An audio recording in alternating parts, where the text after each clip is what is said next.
I know the feeling of having constant achy shoulders that are always popping and cracking, and your neck pain that doesn't go away, and you always find yourself massaging it throughout the day. I know that feeling because I've been there before. When I first started going to the gym, I was obsessed with improving my bench press and any sort of strength movement, but this eventually led to me doing stupid things like spamming 10 sets of 10 on the bench press when my form was probably looking like this and my range of motion was probably about here. And at the time I was working construction, and on a particular day found myself having to tighten lots of nuts and bolts, and I struggled to keep my arms out straight like this, but eventually after a lot of trial and error, I fixed my shoulders and I managed to build some pretty decent strength on top of that. The big thing I was missing was strength through my upper back. I had a lot of strength here from all the pressing I was doing, but I didn't do any of the prep work with my upper back, with my scaps and with my rotator cuff. But once I start working on these, it was a game changer. So I've put a session together for you to rebuild your shoulders. I'm also going to go through every movement live, so you know exactly how to do this movement and you know exactly where you should be feeling it. So these are the areas we're going to be hitting in our session. We're going to be getting our scaps working. We're going to be challenging our rotator cuffs. We're going to be building strength in our traps, our lower traps, our mid traps and our upper traps. We're also going to be building strength in our chest and shoulders, but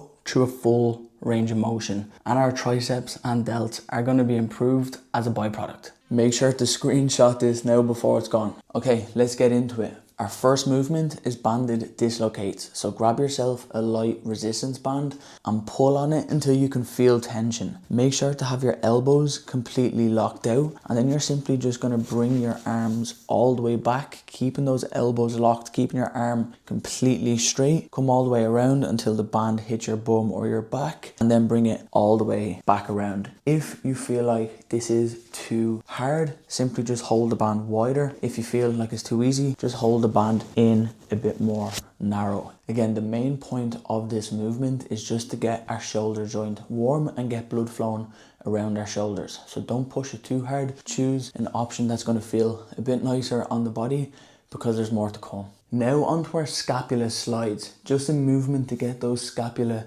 or scaps moving, get the blood flowing and get that activation before our main strength movements. So bring yourself down onto the floor, and the first thing you're going to do is squeeze your glutes and slightly lift those quads up off the floor. Then we're going to bring our arms out wide like this, and you're simply going to allow those hands to push forward like you're Superman, or almost like you're doing a handstand if you've ever done a handstand before, and then draw those elbows back in with the intention of squeezing those shoulder blades together, and then bring it all the way back out. The final part of our warm-up is our push-ups with an isometric pause at the bottom. First and foremost, if you cannot do a push-up, just come onto your knees. From there, allow your chest to come forward at the same time as you break at those elbows. So chest comes forward straight away. You should feel that stretch through the chest. Hold for 1, 2, 3, 4, 5. Push straight back up. This is going to help us get that full chest engagement at the very beginning of the movement, in the middle of the movement, and then at the bottom with that active isometric pause. If you can do these on your feet, even better, because we can make them a lot more spicy. As you come down, keeping that core squeezed, elbows break, feel that chest stretch, hold yourself just an inch off the ground for 5, 4, really try drive those elbows in, 3, 2, as you come up, squeezing that chest. On the program, we do have 5 reps with the 5-second pause at the bottom. If you find that way too tough, do 5 reps with a 2 to 3 second pause with the intention of increasing your hold each session. Now our warm-up is finished. We're going to go into our first strength movement, external rotations, but we're going to do them with weight. This is going to help build strength through our rotator cuff, which is vital for shoulder function. So this is how we set up. Grab the edge of the bench and then bring your opposite foot up on the bench like so. Push my hand through the bench and just shimmy my hip back, so I'm able to get a more upright posture. Then sit your elbow at the edge of your knee and slowly control the dumbbell as it comes down. Once we hit the bottom, feel the stretch, and then as we come up, aiming to use all these small little muscles that control our rotator cuff. So we're not trying to jerk the weight up like this at all times. This is a controlled movement as we come up and as we come down. This weight right here looks pretty light, but for most people, this is going to be enough. But if you're looking to build real solid foundational strength through your shoulders, a good standard to be at with these is 10 reps at 10% of your body weight. So if you weigh 70 kilos, that's going to be a 7 kilo dumbbell. For these, we're doing 3 sets of 8 reps. And at any stage during the movement, if your reps start to look like this, simply just drop the weight or do less reps. Because as always, quality over quantity. Now we're going to look at our trap 3 raise. Here we're targeting our mid and lower trap muscles. Most people think our traps are just here, but they actually stretch all the way down to this part of our spine. So having strong mid and lower traps are going to help improve our posture, and they're going to help improve shoulder function and just how they feel in general, because we have a lot more stability. Set yourself up on an incline bench and make sure you're not sitting down on the bench, you're standing up with your chest pressed up against it. From here, squeeze your glutes, pin your shoulder blades back and down, or retract your scapula. Now from here, curl the dumbbells up, lift your elbows higher, punch them to the sky. Our arms are now in a wide position, and then we're controlling the eccentric with our elbows locked out for 5, 4, 3, 2, 1. Reset if you have to. Pin those shoulder blades back again, curl up, elbows higher, punch out, squeeze your tricep for more stability, and then 3, 2, and 1. At all times when we do this movement, we want to make sure that we feel it just underneath our shoulder blade. If you really struggle to do that, just go with 1 dumbbell. So same thing, hug the bench with your non-working arm, and then just work through those negative for 4 to 5 seconds. We have 3 sets of 6 with a 5-second eccentric. So as we come down, we're controlling for 5 seconds. The main things we want to keep in mind with this is those elbows stay locked out and those shoulder blades or scapula stay pinned back and down. More than likely, you're going to be lifting a pretty light weight with these.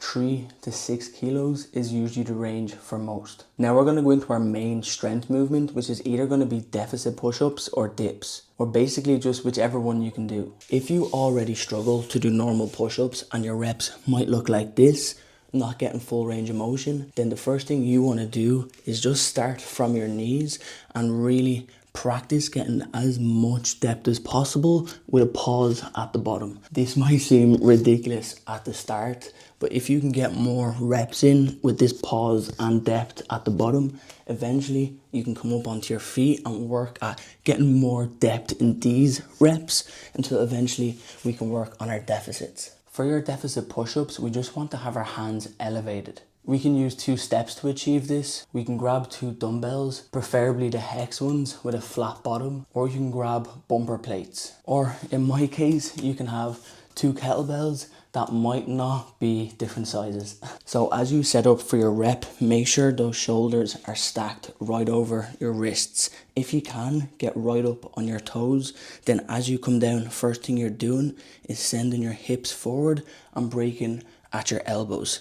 Keep that control throughout. Now the aim is to get that full stretch at the bottom. Don't worry if your depth is only here. Over time, it will improve and we can get more depth and get more strength through our shoulders. I really do emphasize being patient with this one because you don't want to rush into a range of motion that you're not ready for. So when you're in your session, this is how your deficit push-up should look. Our tempo coming down is 3, 2, 1. Hold for 1, 2, 3.